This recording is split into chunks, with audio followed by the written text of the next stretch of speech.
जय हिंद दोस्तों, आपका स्वागत है आपके अपने चैनल गुरु ज्ञान कंपटीशन ओनली पर। तो आज के इस वीडियो में पढ़ेंगे दक्षिण भारत की राजवंश, सेकंड चैप्टर पल्लव वंश, चालुक्य वंश, ये सभी इतिहास का सेकंड पार्ट देखेंगे।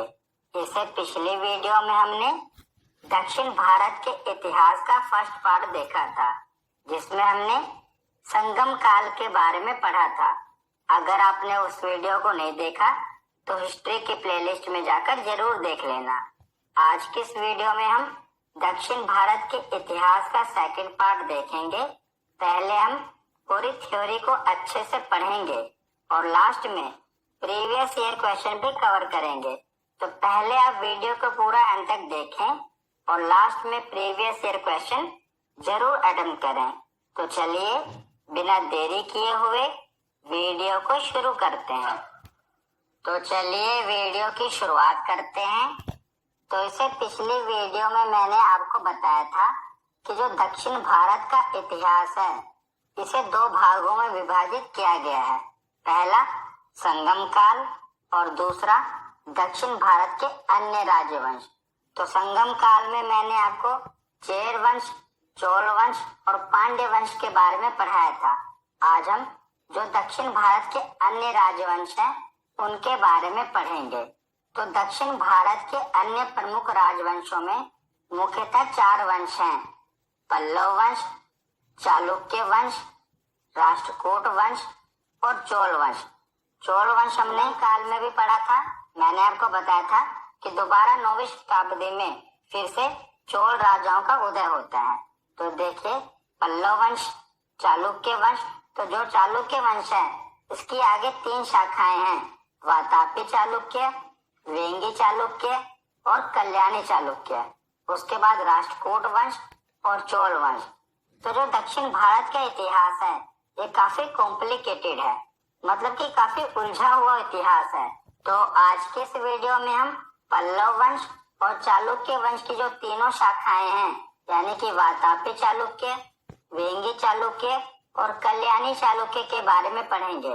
इसे नेक्स्ट वीडियो में हम राष्ट्रकूट वंश और चोल वंश के बारे में पढ़ेंगे, क्योंकि अगर हम सभी को एक साथ पढ़ेंगे तो काफी कॉम्प्लिकेटेड हो जाएगा।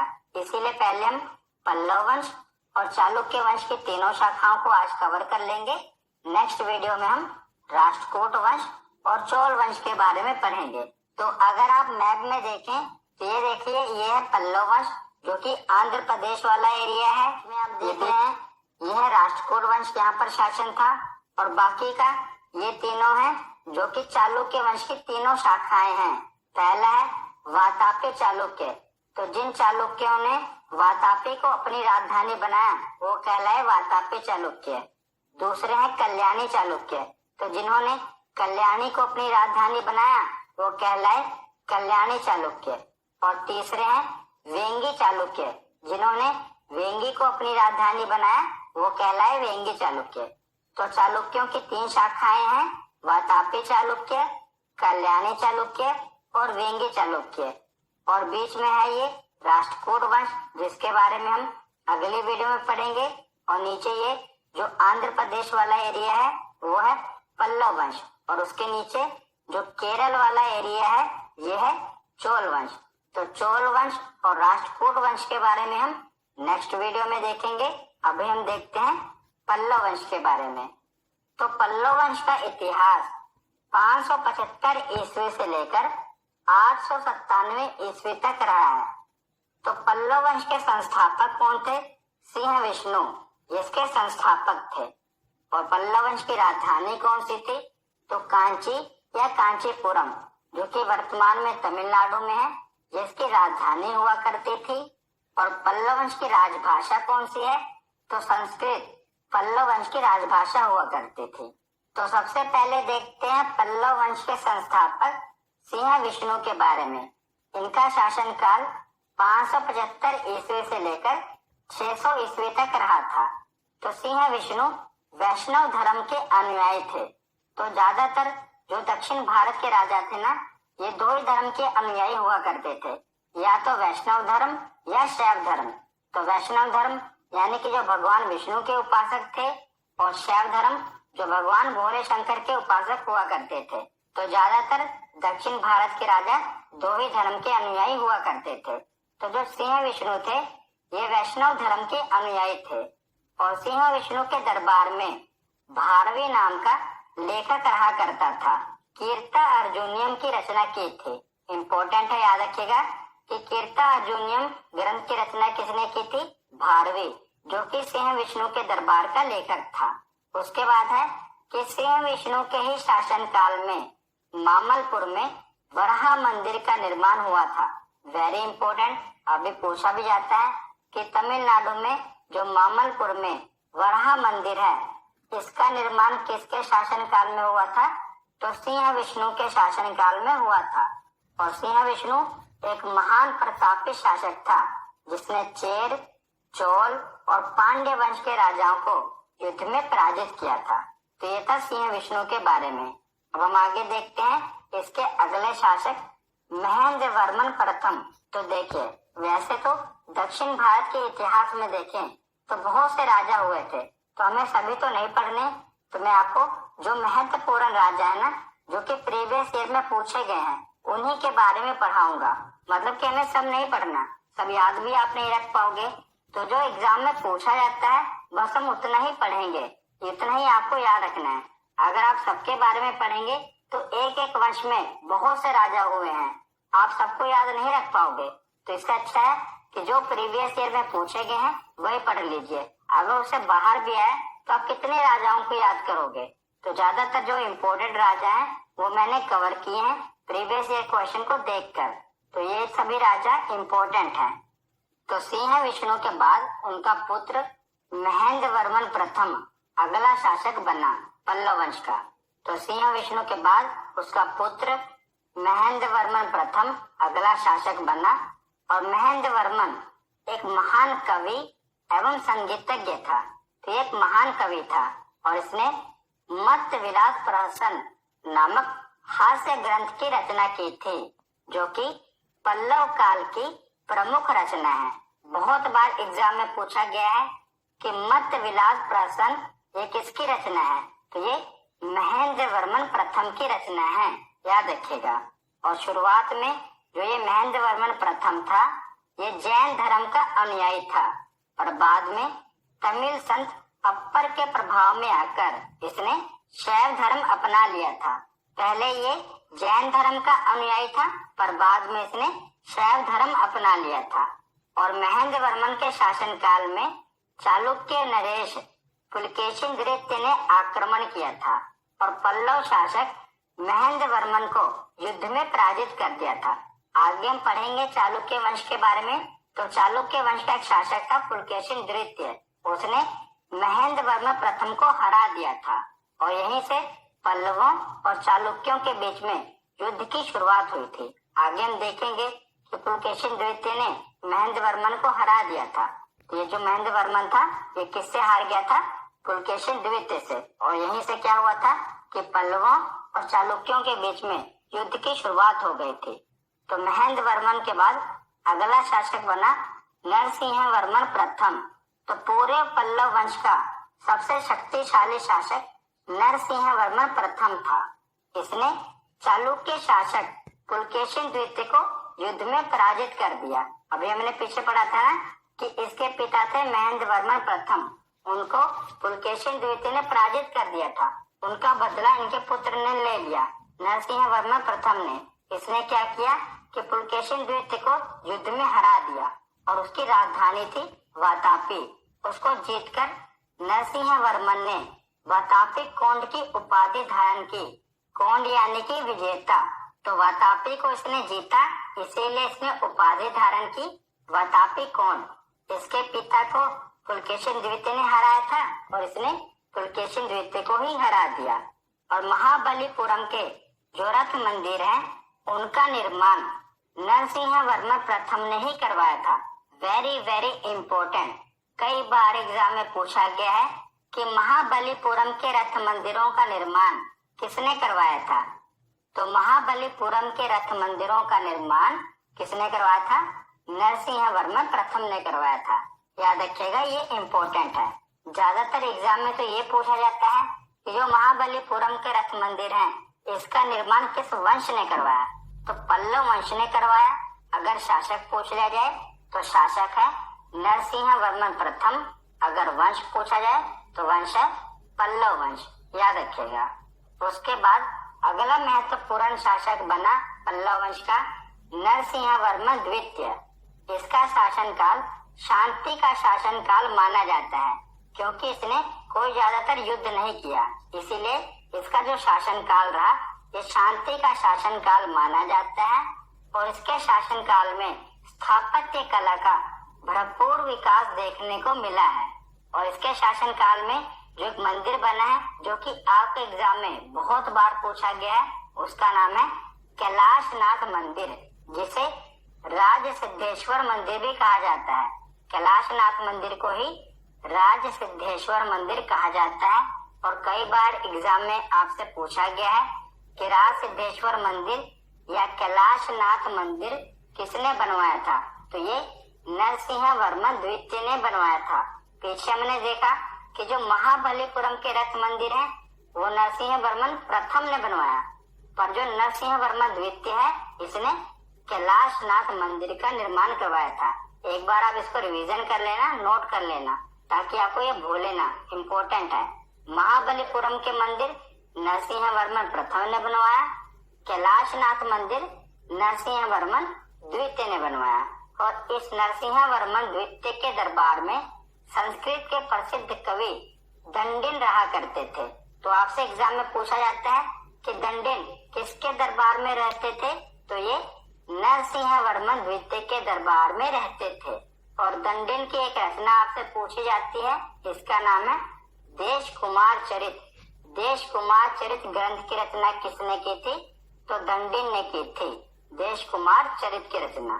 तो नरसिंह वर्मन द्वितीय के बाद अगला महत्वपूर्ण शासक बना नंदी वर्मन द्वितीय। तो नंदी वर्मन द्वितीय से दो ही मंदिर आपसे एग्जाम में पूछे जाते हैं, इससे और कुछ नहीं पूछा जाता। जितने बार भी एग्जाम में पूछा गया है सिर्फ दो ही मंदिर पूछे गए हैं जो इसने बनवाए थे और एग्जाम के लिए इम्पोर्टेंट है। तो मैंने वही डाटा कवर किया है जो कि आपसे एग्जाम में पूछा गया है, जो कि किसी न किसी एग्जाम में पूछा गया है। क्योंकि आप देखें तो जो दक्षिण भारत का इतिहास है काफी कॉम्प्लिकेटेड है और काफी बड़ा है, तो उसको आप सारा तो याद नहीं रख पाएंगे, इसलिए जो भी इम्पोर्टेंट फैक्ट है वो मैंने कवर किए हैं। तो नंदी वर्मन द्वितीय ने दो मंदिर बनवाए थे जो कि आपसे एग्जाम में कई बार पूछे गए हैं। पहला है मुक्तेश्वर मंदिर और दूसरा है बैकुंठ पेरुमाला मंदिर। तो मुक्तेश्वर मंदिर इसका निर्माण भी नंदी वर्मन द्वितीय ने करवाया था और बैकुंठ पेरुमाला मंदिर इसका निर्माण भी नंदी वर्मन द्वितीय ने करवाया था। तो एग्जाम में आपसे यही पूछा गया है कि बताइए मुक्तेश्वर मंदिर का निर्माण किसने करवाया है? तो नंदी वर्मन द्वितीय ने करवाया है। और दूसरा प्रश्न है कि बैकुंठ पेरुमाला मंदिर का निर्माण किसने करवाया है? तो नंदी वर्मन द्वितीय ने करवाया है। तो ये मंदिर आप नोट कर लेना। पहले हमने पढ़ा महाबलीपुरम का मंदिर, वो नरसिंह वर्मन प्रथम ने निर्माण करवाया। दूसरा हमने पढ़ा कैलाशनाथ मंदिर, उसका निर्माण नरसिंह वर्मन द्वितीय ने करवाया। क्योंकि थोड़ा कंफ्यूजिंग है ना, उसको नोट कर लेना। उसके बाद है मुक्तेश्वर मंदिर और बैकुंठ पेरुमाला मंदिर, इसका निर्माण नंदी वर्मन द्वितीय ने करवाया। तो इस वंश का जो अंतिम प्रमुख शासक हुआ, यानी कि पल्लव वंश का अंतिम प्रमुख शासक था अपराजित वर्मन, जिसका कार्यकाल 879 ईस्वी से लेकर 897 ईस्वी तक रहा। और बाद में पल्लव साम्राज्य को चोल शासकों ने विजित कर अपने राज्य में विला लिया। तो इसके बाद जो पल्लव साम्राज्य था वो खत्म हो गया। तो हमें बस इतना ही पल्लव वंश के बारे में याद रखना है। तो उसके बाद आगे देखते हैं चालुक्य वंश। तो चालुक्य वंश की 3 शाखाएं हैं।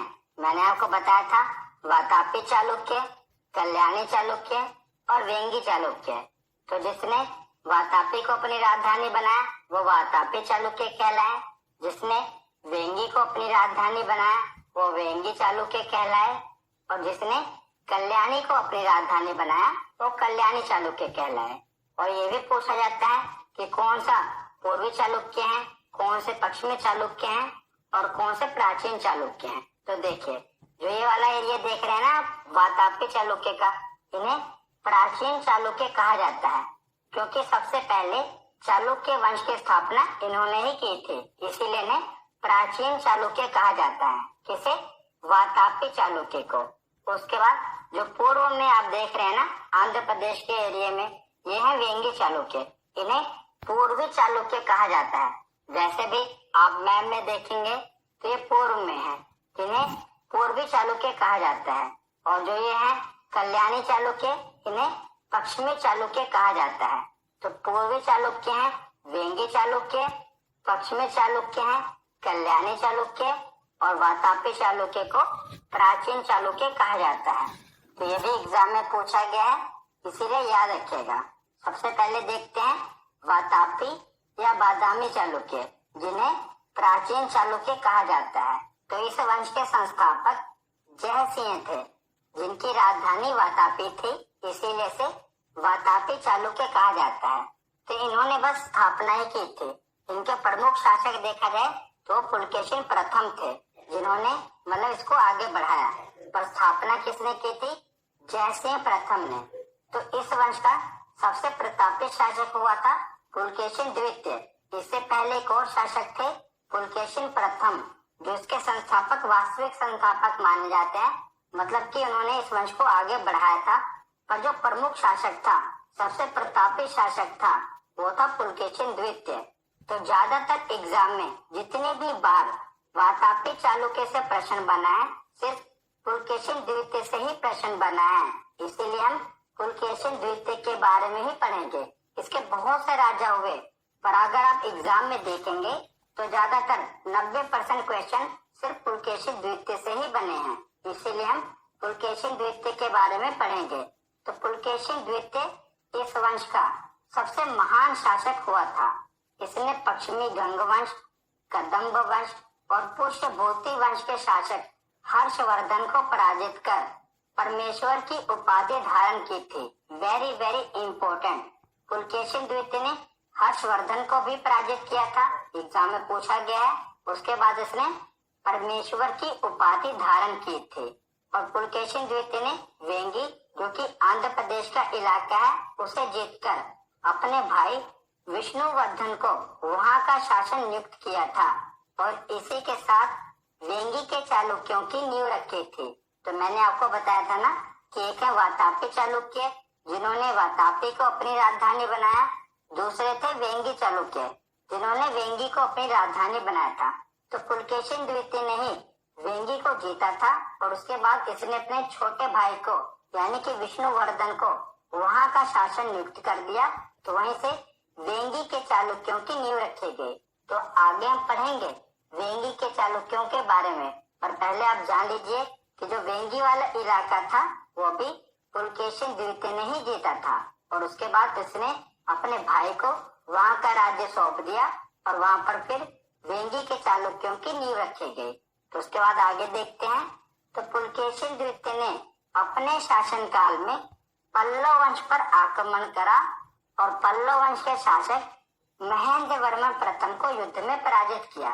तो जब मैं आपको पल्लव वंश पढ़ा रहा था तो वहां पर मैंने आपको बताया था ना कि महेंद्र वर्मन प्रथम को किसने हराया था?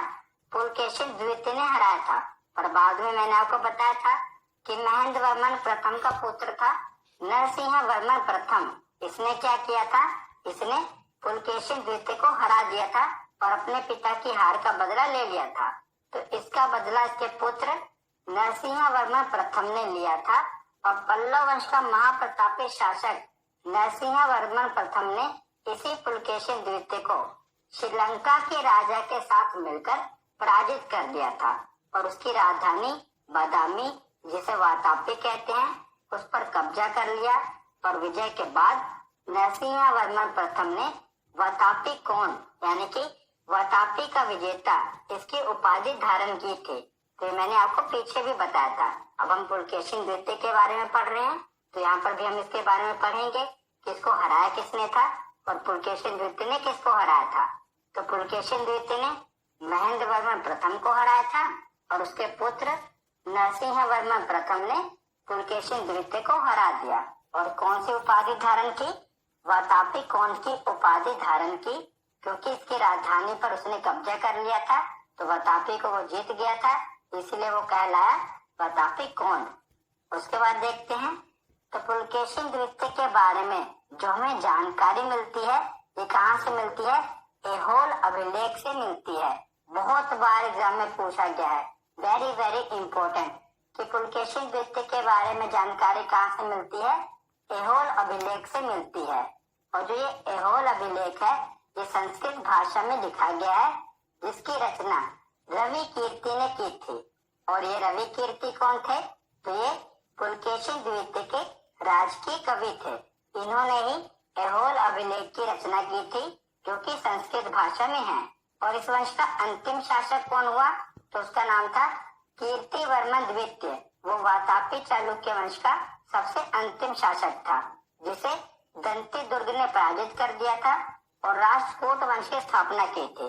तो राष्ट्रकूट वंश के बारे में हम अगली वीडियो में पढ़ेंगे। तो उसके शासक दंती दुर्ग ने कीर्तिवर्मन द्वितीय को पराजित कर दिया था और वहीं से वातापी के चालुक्य वंश का खात्मा हो गया था। तो यहाँ पर हमने वातापी के चालुक्य वंश के बारे में पढ़ा। सबसे इम्पोर्टेंट क्या है, सिर्फ पुलकेशिन द्वितीय के बारे में पढ़ना है, क्योंकि वही बार बार एग्जाम में पूछा जाता है। उसके बाद हम देखते हैं कल्याणी के चालुक्य, जिन्हें पूर्वी चालुक्य भी कहा जाता है। तो जिन चालुक्यों ने हैदराबाद स्थित कल्याण को अपनी राजधानी बनाया था, वो कल्याणी के चालुक्य कहलाए। और इस वंश के संस्थापक कौन थे, तो इस वंश की स्थापना तैलप द्वितीय ने की थी। किसने, तैलप द्वितीय ने कल्याणी के चालुक्यों की स्थापना की थी। और इन सभी में से सबसे महाप्रतापी शासक कौन हुए, तो कल्याणी के चालुक्यों में से सबसे महाप्रतापी शासक हुए विक्रमादित्य 6। ये सबसे महाप्रतापी शासक हुए। इसने कई विद्वानों कवियों को अपने दरबार में आश्रय दिया था और इसी के शासन काल में प्रसिद्ध कवि विज्ञानेश्वर और विल्हन रहा करते थे।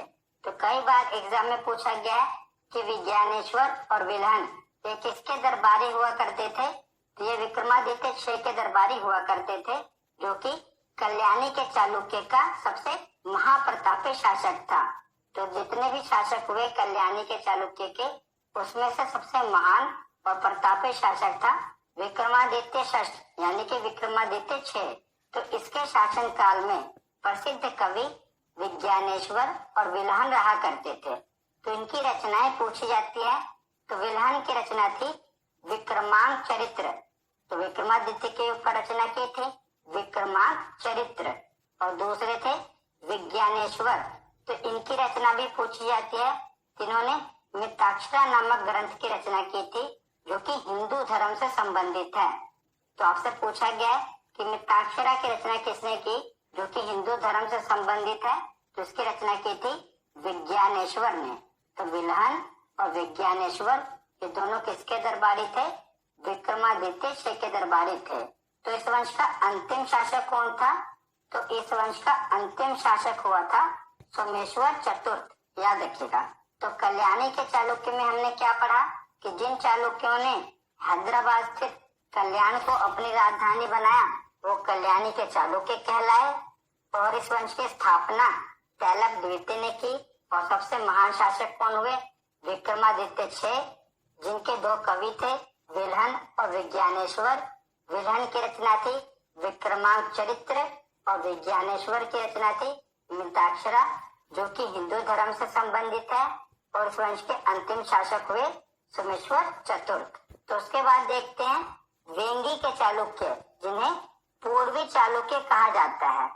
तो पुलकेशिन द्वितीय ने इसे जीतकर अपने छोटे भाई विष्णुवर्धन को यहाँ का राजा बनाया था।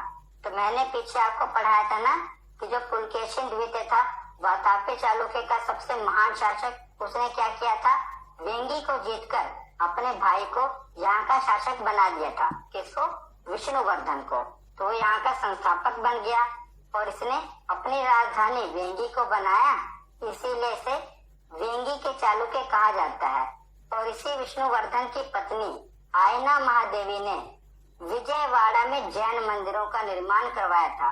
वेरी वेरी इंपॉर्टेंट, कई बार एग्जाम में पूछा गया है कि विजयवाड़ा के जैन मंदिरों का निर्माण किसने करवाया था?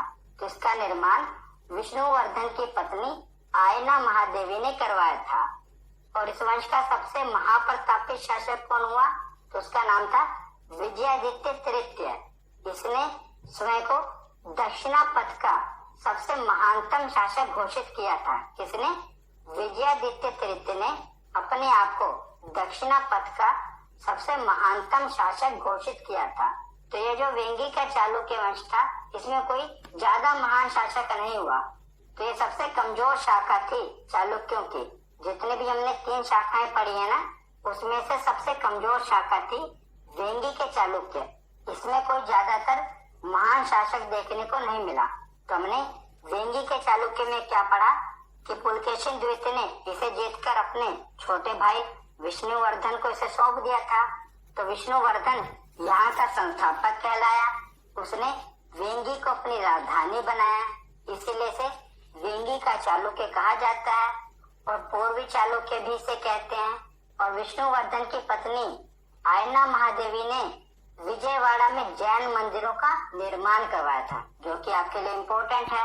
और इस वंश का जो महानतम शासक हुआ था, उसका नाम था विजयादित्य तृतीय, जिसने अपने आप को दक्षिणापथ का सबसे महानतम शासक घोषित किया था। और मैंने आपको बता ही दिया कि वेंगी के चालुक्य ये सबसे कमजोर शाखा थी चालुक्यों की, और इस शाखा में कोई भी प्रतापी शासक नहीं हुआ। तो यहाँ पर हमारा थ्योरी सेक्शन कंप्लीट होता है। हमने चालुक्यों के बारे में और पल्लवों के बारे में पढ़ लिया। अब हम प्रीवियस ईयर क्वेश्चन देखते हैं।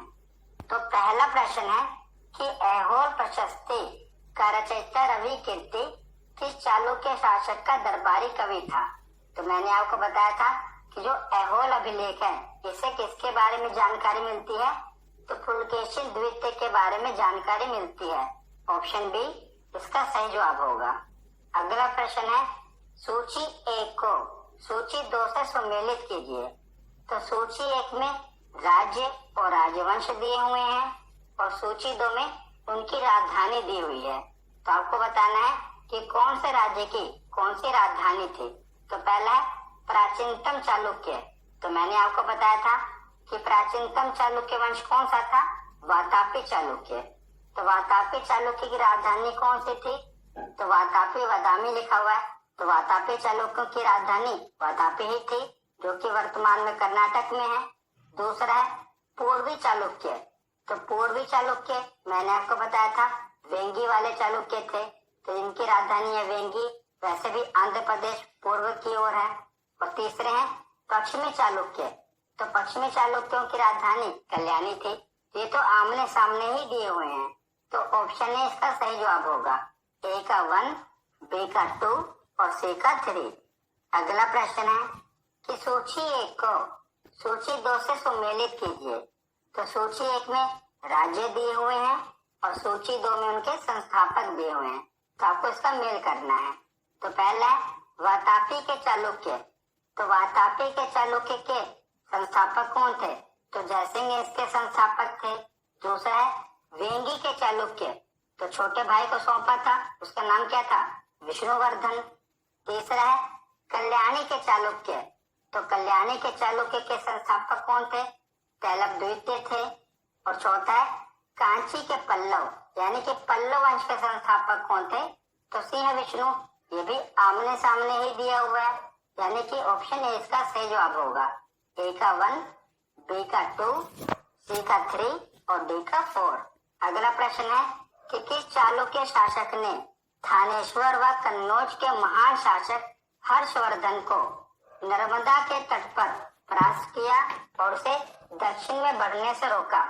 तो हर्षवर्धन को किसने पराजित किया था? मैंने आपको बताया था ना। उसके बाद परमेश्वर की उपाधि भी धारण की थी। तो इसका सही जवाब क्या है? ऑप्शन बी पुलकेशिन द्वितीय।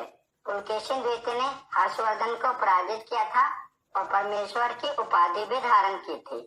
अगला प्रश्न है कि चालुक्य वंश का सर्वाधिक प्रसिद्ध शासक कौन था? तो मैंने आपको बताया था कि पूरे चालुक्य वंश में देखा जाए तो सबसे प्रसिद्ध शासक हुआ है पुलकेशिन द्वितीय। तो इसका सही जवाब क्या होगा? Option D. अगला प्रश्न है कि महाबलीपुरम जो कि एक मुख्य नगर है वह कला में किन शासकों की रुचि को दर्शाता है। तो महाबलीपुरम के रथ मंदिर किन शासकों ने बनाए थे, इसका सही जवाब क्या है? तो इसका सही जवाब है पल्लव वंश। मैंने आपको बताया था ना कि पल्लव वंश ने महाबलीपुरम के रथ मंदिरों का निर्माण करवाया था। अगला प्रश्न है कि मत्त विलास प्रहसन इस नाटक के रचयिता कौन थे?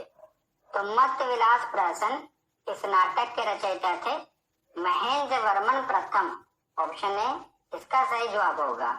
अगला प्रश्न है कि किस मंदिर को राजसिंहेश्वर या राजसिद्धेश्वर मंदिर भी कहा जाता है? तो बताइए किस मंदिर को राजसिद्धेश्वर मंदिर कहा जाता है? तो इसका सही जवाब है कांची का कैलाशनाथ मंदिर, इसे राजसिद्धेश्वर मंदिर भी कहा जाता है। अगला प्रश्न देखते हैं। तो अगला प्रश्न है कि विक्राम चरित्र का रचयिता विल्हन और मिताक्षरा के रचयिता विज्ञानेश्वर ये किसके संरक्षण के शासक थे? तो ये किसके दरबारी थे? तो ये विक्रमादित्य छह के दरबारी थे। ऑप्शन बी इसका सही जवाब होगा। आज का आखिरी प्रश्न है कि मिताक्षरा की विषय वस्तु है, ये आयुर्वेद की विषय वस्तु है, खगोल की विषय वस्तु है, काव्य शास्त्र की विषय वस्तु है या हिंदू पारिवारिक विधि संहिता है? तो मैंने आपको बताया था कि हिंदू धर्म से संबंधित है, तो इसका सही जवाब क्या होगा? Option D. तो आज की वीडियो यहीं पर खत्म होती है। कैसी लगी ये वीडियो? कमेंट करके ज़रूर बताएं और वीडियो को लाइक करें, चैनल को सब्सक्राइब करें और अपने दोस्तों को शेयर करें। जय हिंद दोस्तों, मिलते हैं अगले वीडियो में।